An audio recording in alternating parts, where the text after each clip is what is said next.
Hi guys, welcome back to the Tomato Blues kitchen. So today we are going to talk all about Aloo Paratha.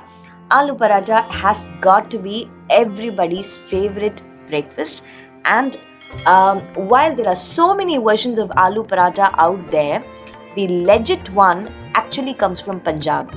And the way people in Punjab make it is what makes the Aloo Paratha such an iconic and a legendary dish. So today I'm going to tell you all how to make the perfect puffy aloo paratha. Those parathas which will not tear and in which the filling will not leak out.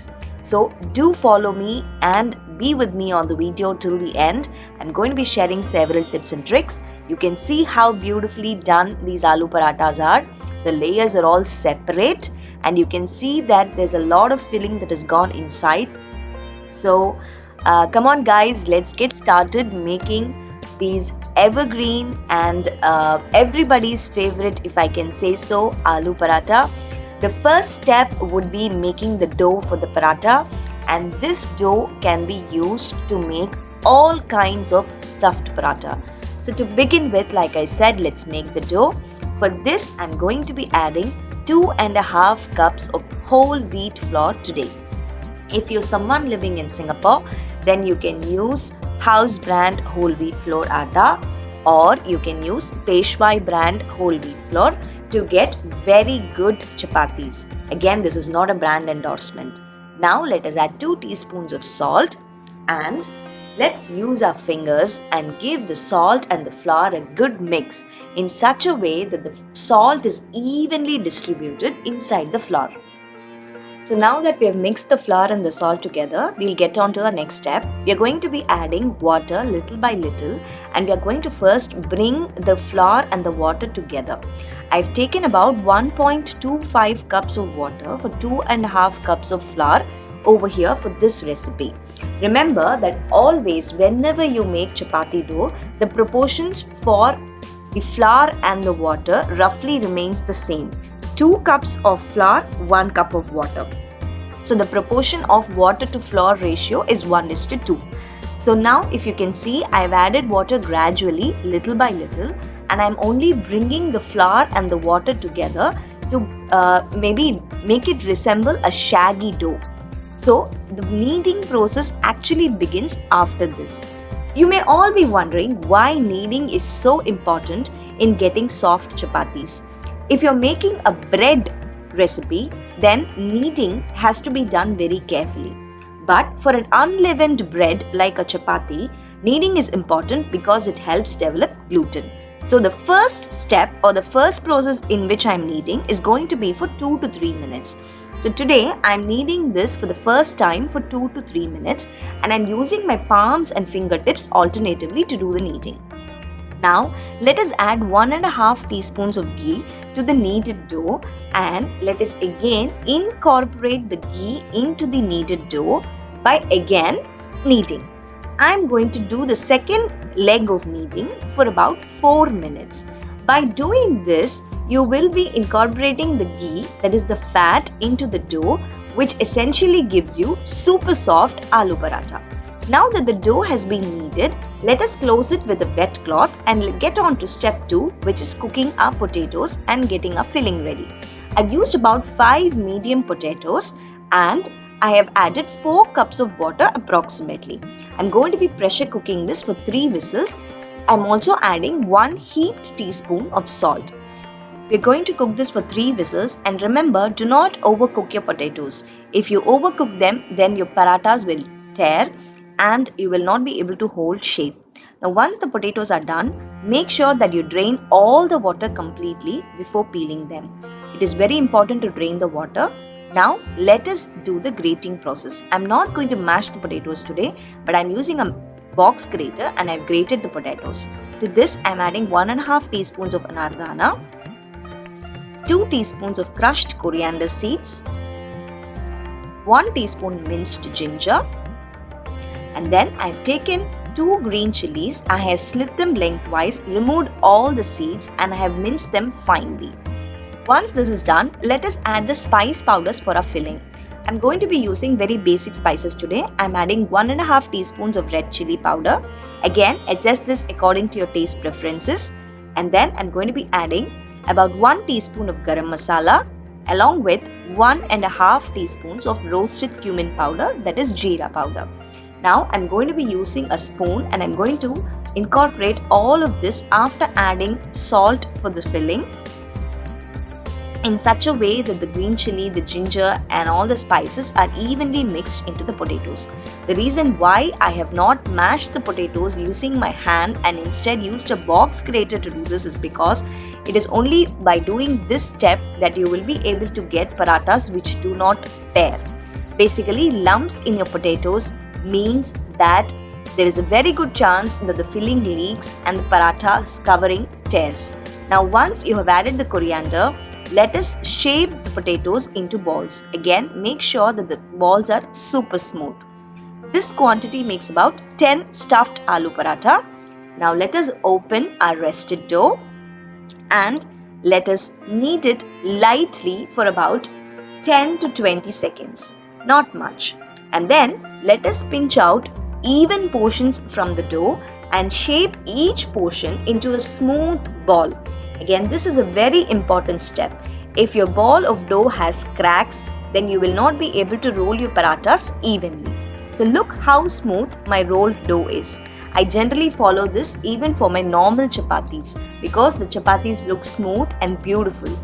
Now, like I said, this quantity of dough and filling yields about 10 aloo parathas. Once I have pinched out the dough and I've made portions and shaped them all, we will get on to our next step, which is rolling our aloo paratha. Now, if you follow all the steps mentioned here to the T, then I'm sure you will get beautifully layered aloo paratha. Take a ball of dough, dust it with flour and flatten it.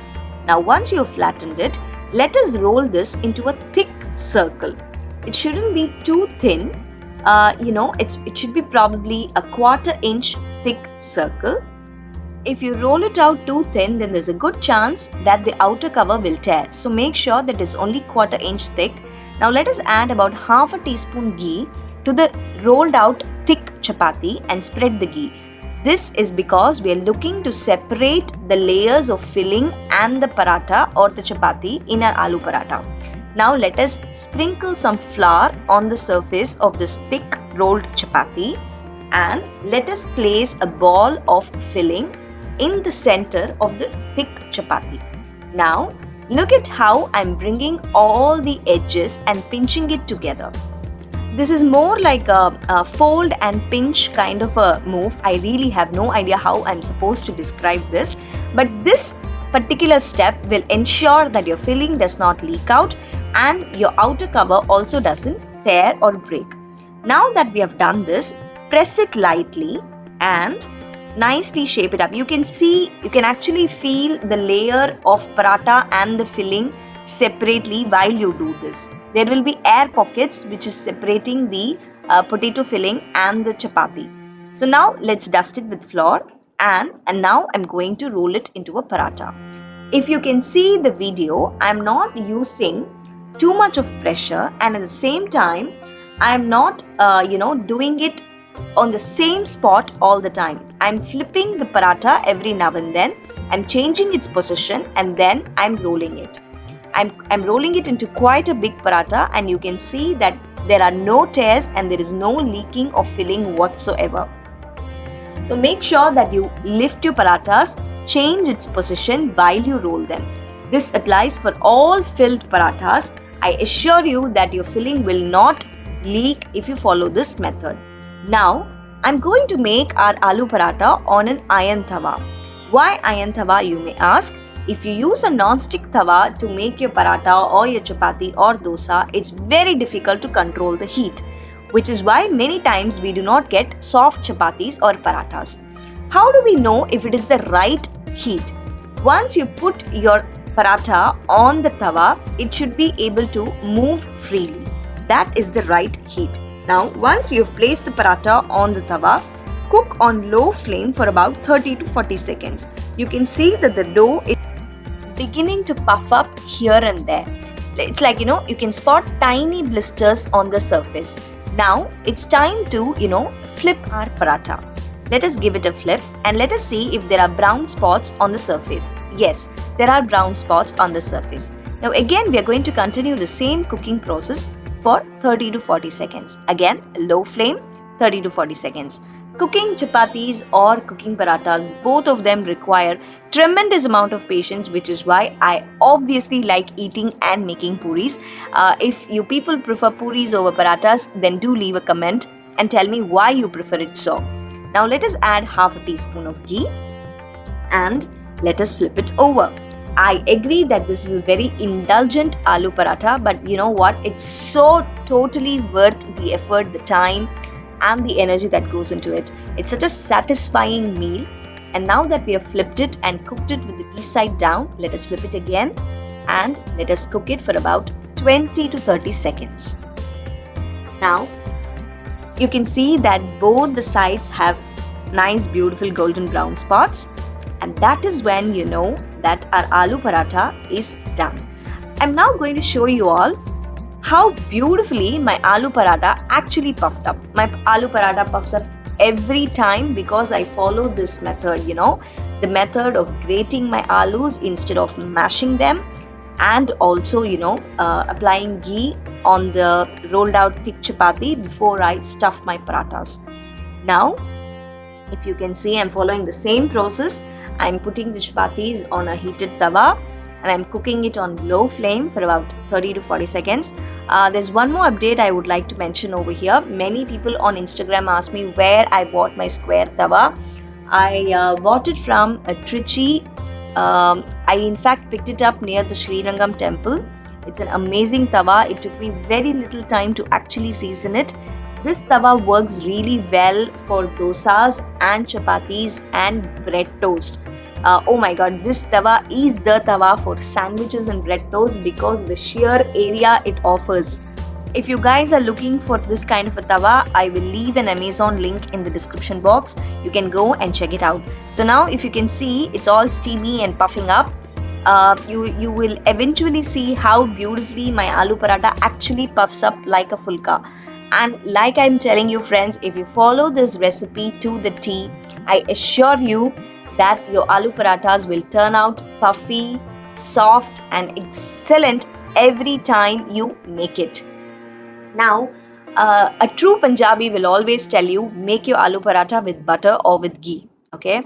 And I learned this recipe from a Punjabi neighbor's mom who makes absolutely fantastic aloo parathas and serves it up with some superb mixed vegetable achar. I really wish I could get some of that paratha and achar at this point of time. So I've applied ghee and now I'm going to flip it. And now comes the magic. You can see, the paratha puffing up beautifully. And that's it, my friends. You've all learned the tips and tricks involved in making the perfect, puffy, soft and uber delicious aloo paratha. Let us give it some more ghee and make it a little bit more sinful. But hey, what's wrong in having a little bit more ghee once in a while? So I hope you all try this aloo paratha for your Sunday breakfast. Share a picture with me if you do so on Instagram. Thank you for watching, my dear friends. For more recipes, please do visit tomatoblues.com and do not forget to like, comment, share on this video and subscribe to our channel and press the bell button. Meet you all soon. Take care. Bye-bye.